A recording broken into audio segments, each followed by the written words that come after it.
బుధవారం అంటే ఈరోజు తెలుగుదేశం పార్టీ అనంతపురంలో సూపర్ 6 సూపర్ హిట్ పేరుతో ఒక పెద్ద సభ నిర్వహిస్తోంది. 3 లక్షల మందిని జన సమీకరణ చేసేందుకు కూడా తెలుగుదేశం పార్టీ నాయకులు ప్లాన్ చేశారు. ఈ కార్యక్రమం కోసం జరుగుతున్న ఏర్పాట్లు అనంతపురంలో హడావిడి చూసి ప్రజలు ఆశ్చర్యపోతున్నారు. పత్రికల్లో తెలుగుదేశం పార్టీ నాయకులు ఇచ్చిన ప్రకటనలు కూడా చర్చనీయాంశం అవుతున్నాయి. ఇంత రిచ్గా మారిపోయారా వీళ్ళంతా అన్న అభిప్రాయం కలుగుతోంది. గతంలో ముఖ్యమంత్రి హోదాలో జగన్మోహన్ రెడ్డి ఎక్కడైనా పర్యటనకు వెళ్తే 500 మంది నుంచి 1000 మంది పోలీసులు పెట్టినా వెంటనే మొత్తం పోలీసుల్ని పెట్టుకొని జగన్మోహన్ రెడ్డి పర్యటనలు చేస్తున్నారు, వైసీపీ సభలకు భారీగా పోలీసుల్ని వాడుతున్నారంటూ మాట్లాడేవాళ్ళు. కానీ ఈరోజు తెలుగుదేశం పార్టీ నిర్వహిస్తున్న ఈ సభకు ఏది ప్రభుత్వం పరంగానే నిర్వహిస్తున్నారు, ఖర్చు అంతా ప్రభుత్వాందే. కానీ ప్రకటనలు అన్ని తెలుగుదేశం పార్టీకి జనసేన పార్టీకి ప్రచారం చేసుకునేలాగా పత్రికల్లో ప్రకటనలు ఉన్నాయి. మొత్తం 6000 మంది పోలీసుల్ని వాడుతున్నారు. ఈరోజు కమాండ్ కంట్రోల్ రూమ్ ఏర్పాటు చేశారు. 55 డ్రోన్లు, 400 సీసీ కెమెరాలు ఏర్పాటు చేశారు.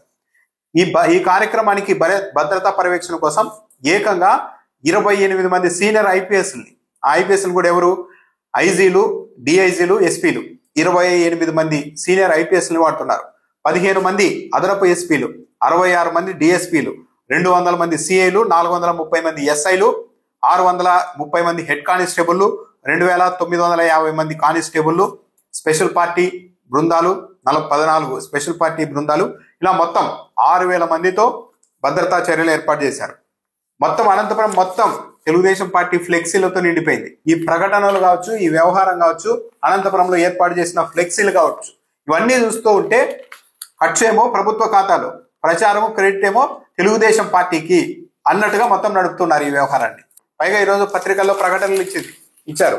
ఈ ప్రకటనల్ని ప్రభుత్వం ఇచ్చిందా లేకుంటే తెలుగుదేశం పార్టీ ఇచ్చిందా అన్నది ఒక పెద్ద పజిల్ గా మారింది. సాక్షికి తప్ప మిగిలిన పత్రికలకు ఇచ్చారు ఫుల్ పేజ్ యాడ్. అయితే గత కొద్ది రోజులుగా ఒక వ్యూహాన్ని ఫాలో అవుతోంది తెలుగుదేశం పార్టీ. ప్రభుత్వ పరంగా ఇస్తే ఒక చంద్రబాబు నాయుడు ఫోటో తప్పించి మిగతా వాళ్ళని పెట్టడానికి వీల్లేదు. సుప్రీంకోర్టు ఆదేశాల ప్రకారం డిప్యూటీ సీఎంలు కూడా పెట్టడానికి వీల్లేదు. కానీ ప్రారంభంలో కొద్ది రోజులు చంద్రబాబు నాయుడు, పవన్ కళ్యాణ్ ఫోటో వేశారు డిప్యూటీ సీఎం హోదాలో. ఆ తర్వాత హఠాత్తుగా నారా లోకేష్ ఫోటో కూడా వేయడం మొదలు పెట్టారు. అయితే ప్రభుత్వ ధనంతో ఇస్తున్న ప్రకటనల్లో నారా లోకేష్ ఫోటో ఏ హోదాలో ఇస్తారు, ఆయన మామూలు మంత్రే కదా, మంత్రుల ఫోటోలు కూడా వేయడానికి వీల్లేదు సుప్రీంకోర్టు ఆదేశం ప్రకారం.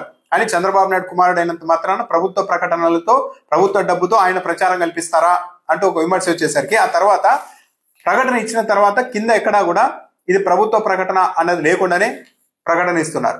చంద్రబాబు నాయుడు ఫోటో పెద్దగా పెట్టి, పవన్ కళ్యాణ్ ఫోటో ఎంత సైజులో ఉంటుందో నారా లోకేష్ ఫోటో కూడా అంతే సైజులో పెట్టేవాళ్ళు. ఈరోజు కూడా దాదాపు అలాంటి ఫార్మేట్లోనే ఒక ప్రకటన ఇచ్చారు. కానీ ఈసారి బీజేపీ రాష్ట్ర అధ్యక్షుడు మాధవ్ ఫోటో పెట్టారు, తెలుగుదేశం పార్టీ రాష్ట్ర అధ్యక్షుడు పల్లా శ్రీనివాస్ ఫోటో పెట్టారు. కానీ ఎక్కడ కూడా ఇది ప్రభుత్వం నుంచి ఇచ్చిన ప్రకటన అని లేదు. తెలుగుదేశం పార్టీ ఉమ్మడి అనంతపురం జిల్లా అంటే తెలుగుదేశం పార్టీ ఇచ్చినట్టుగా ఈ ప్రకటన ఉంది. కానీ ఫార్మేట్ మొత్తం చూస్తుంటే గతంలో ప్రభుత్వ ప్రకటన ఎలా ఉండేవో అలాగే ఉంది.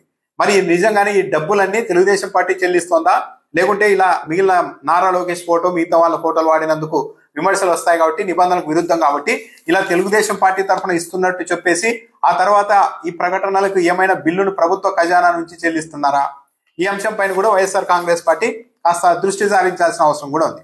దాంతోపాటు ఈరోజు సూపర్ 6 సభ అని చెప్తున్నారు. సూపర్ 6 అమలు చేశాం, సూపర్ హిట్ అయిందని. కానీ ఈనాడు పత్రికలోనే ఆ పథకాలు ఏంటో కూడా ఇచ్చారు. కానీ చూస్తే చాలా విచిత్రంగా సూపర్ 6లో చెప్పిన 2 పథకాలు లేవు ఇక్కడ. ప్రతి రైతుకు ఏడాదికి 20,000 రూపాయల ఆర్థిక సాయం, కానీ తొలి ఏడాది ఇవ్వలేదు అసలు. ఇప్పటి వరకు 15 నెలల్లో ఇచ్చింది 5,000 రూపాయలు మాత్రమే. ఇంట్లో ఎంతమంది చదువుకుంటే అంతమందికి ఏడాదికి 1500, తల్లికి 100. ఇది ఏడాదికి 3 గ్యాస్ సిలిండర్లు. ఇది కూడా ఒక రకమైన పథకమే, భారీ పథకమేం కాదు. రాష్ట్ర వ్యాప్తంగా 204 క్యాంటీన్లలో 5 రూపాయలకే టిఫిన్, భోజనం. ఇది అసలు సూపర్ 6 పథకమే కాదు. కానీ దీంట్లో రాసేసుకున్నారు నెల 4,000 నుంచి 15,000 వరకు పింఛన్లు. ఈ పింఛన్ల పథకం అన్నది ఎప్పటి నుంటో ఉంది. సూపర్ 6లో ఇది కూడా కాదు. ప్రతి మహిళకు ఆర్టీసీ బస్సుల్లో ఉచిత ప్రయాణం ఈ మధ్య మొదలు పెట్టారు. యువతకు 8 లక్షల ఉద్యోగాలకు ఒప్పందాలు, మెగా డిఎస్సి పోస్టుల భర్తీ. యువతకు 8 లక్షల ఉద్యోగాలకు ఒప్పందాలు. ఉద్యోగాలు యువతకు ఇచ్చేలాగా ఒప్పందాలు జరగలేదు. కంపెనీలతో ఒప్పందాలు చేసుకున్నారు, ఎంఓయూలు. ఆ కంపెనీలు వచ్చి ఇక్కడ పరిశ్రమలు పెడితే అప్పుడు ఇంతమందికి ఉద్యోగాలు వస్తాయన్నది. కానీ తెలివిగా యువతకు 8 లక్షల ఉద్యోగాలకు ఒప్పందాలు అంటే ఇక 8 లక్షల మంది యువతకు ఉద్యోగాలు ఇచ్చేసేలాగా ఒప్పందాలు జరిగిపోయినాయి అన్నట్టుగా రాసుకున్నారు. కానీ ఒక్కో మహిళకు నెలకు 1500 ఇస్తామన్నది అసలైన సూపర్ 6 పథకం. దాని గురించి ఈరోజు ప్రస్తావనే లేదు. ఆ పథకం ఎత్తేసినట్టే. ఒక్కొక్కరికి 20 లక్షల మంది నిరుద్యోగులకి ఒక్కొక్కరికి 3,000 రూపాయల చొప్పున నిరుద్యోగ భృతి ఇస్తామన్నారు. అది సూపర్ 6 లో చాలా కీలకమైన ప్రభావం చూపిన పథకం. దాన్ని కూడా ఈరోజు ఎక్కడ ప్రస్తావించలేదు, ఎత్తేసారు కంప్లీట్ గా. కానీ ఇది సూపర్ 6 సూపర్ హిట్ సభ అని చెప్తున్నారు, అసలైనవి రెండు. సరే, ఈ సభకు జనాలంతా 3 లక్షల మంది స్వచ్ఛందంగా తరలి వస్తున్నారా అంటే లేదు. పరోక్షంగా తెలుగుదేశం పార్టీ వాళ్ళే అంగీకరిస్తూ ఉన్నారు, బలవంతంగానే జన సమీకరణ చేస్తూ ఉన్నారు. విచిత్రం ఏంటంటే అనంతపురం, సత్యసాయి ఈ 2 జిల్లాలకు ఈరోజు స్కూళ్ళన్నింటికీ సెలవు ప్రకటించేశారు. మొత్తం బస్సులన్నీ ప్రైవేట్ స్కూళ్ళకు సంబంధించిన బస్సులన్నింటినీ మంగళవారం సాయంత్రమే పోలీసులు, ఆర్టీ అధికారులంతా స్వాధీనం చేసుకున్నారు. వాటిని ప్రతి ఊరికి పంపించి అక్కడ నుంచి జనాల్ని తరలించే పని మొదలు పెట్టారు.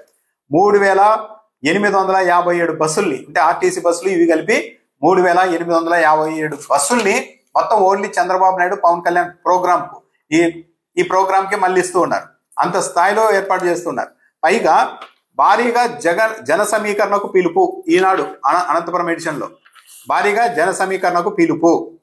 నేడు మధ్యాహ్నం జరగబోయే సూపర్ 6 సూపర్ హిట్ బహిరంగ సభకు సింగనమల నియోజకవర్గం నుంచి భారీగా జన సమీకరణ చేయాలని మంత్రులు నారాయణ, టీజీ భరత్, గొట్టిపాటి రవికుమార్, రాంప్రసాద్ రెడ్డి, ఎమ్మెల్యే శ్రావణిశ్రీ నియోజకవర్గ తెలుగుదేశం పార్టీ నాయకులకు సూచించారు. అంటే భారీగా జన సమీకరణ చేయండి అని మంత్రులు సమీక్షలు నిర్వహించి చెప్పారు. అంటే స్వచ్ఛందంగా తరలి రావడం కాదు, భారీగా జన సమీకరణ చేస్తూ ఉన్నారు అనేది కూడా దీన్ని బట్టి అర్థమవుతుంది. పైగా కొన్ని చోట్ల దండోర కూడా వేయిస్తూ ఉన్నారు. ఈ సభకు రాకపోతే మీకు పథకాలు కట్ అవుతాయంటూ గ్రామాల్లో దండోర వేయించడంతో పాటు ఈరోజు స్కూళ్లకు సెలవు ప్రకటించి 2వ శనివారం రోజు మాత్రం స్కూళ్లు నడపాలి 2 జిల్లాల్లోని అధికారులు ఆదేశాలు ఇచ్చారు. దీనిపైన కూడా ఉపాధ్యాయులు, విద్యార్థి సంఘాలు ఆగ్రహం వ్యక్తం చేస్తున్నాయి. తెలుగుదేశం పార్టీ ప్రభుత్వం ముసుగులో తెలుగుదేశం పార్టీ చేసుకుంటున్న ఈ ప్రచార కార్యక్రమానికి స్కూళ్లకు సెలవు ప్రకటించడం ఏంటి, మొత్తం ప్రైవేట్ స్కూళ్ల బస్సులన్నింటినీ స్వాధీనం చేసుకోవడం ఏంటి అని కూడా విద్యార్థి సంఘాల నాయకులు ప్రశ్నిస్తున్నారు. దాంతోపాటు 2వ శనివారం సెలవు కాబట్టి శనివారం, ఆదివారం 2 రోజుల పాటు ఏదైనా ప్లాన్ చేసుకున్న విద్యార్థులు, తల్లిదండ్రులు కావచ్చు, ఉపాధ్యాయులు కావచ్చు, ఇప్పుడు వాళ్ళంతా కూడా ఇబ్బంది పడే పరిస్థితిని ఏర్పాటు చేశారు.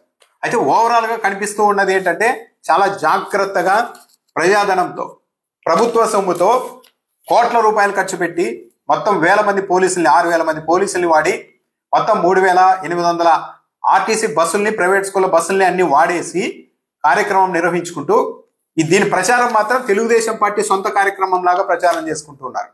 చంద్రబాబు నాయుడుతో పాటు డిప్యూటీ సీఎం పవన్ కళ్యాణ్ కూడా వస్తూ ఉండడంతో జనసేన పార్టీ వాళ్ళు కూడా పెద్ద ఎత్తున హడావిడి చేస్తున్నారు. నగరంలో అనంతపురంలో వాళ్ళు ట్రాఫిక్ ఆంక్షలు కూడా విధించారు. టమోటా మార్కెట్కి వెళ్లే రైతులు కూడా చాలా వరకు ఇబ్బంది పడుతున్నారు, డైవర్ట్ చేశారు. మొత్తం ఇటువైపు వెళ్లాల్సిన వాళ్ళందరినీ చుట్టూ తిరుక్కొని వెళ్లేలాంటి పరిస్థితులు కూడా ఏర్పాటు చేశారు. మొత్తం మీద అయితే అసాధారణ స్థాయిలో హడావిడి, అధికారులు, పోలీసులు, తెలుగుదేశం పార్టీ, జనసేన పార్టీ నాయకుల హడావిడి అయితే పట్టణంలో కనపడుతోంది. మొత్తం పసుపుమయం చేసేశారు. పేరుకు ప్రభుత్వ కార్యక్రమం, కానీ ఇది ప్రభుత్వ కార్యక్రమమా లేకుంటే పార్టీ కార్యక్రమమా అన్నంత అనుమానం కలిగేలాగా తెలుగుదేశం పార్టీ వ్యవహరిస్తోంది.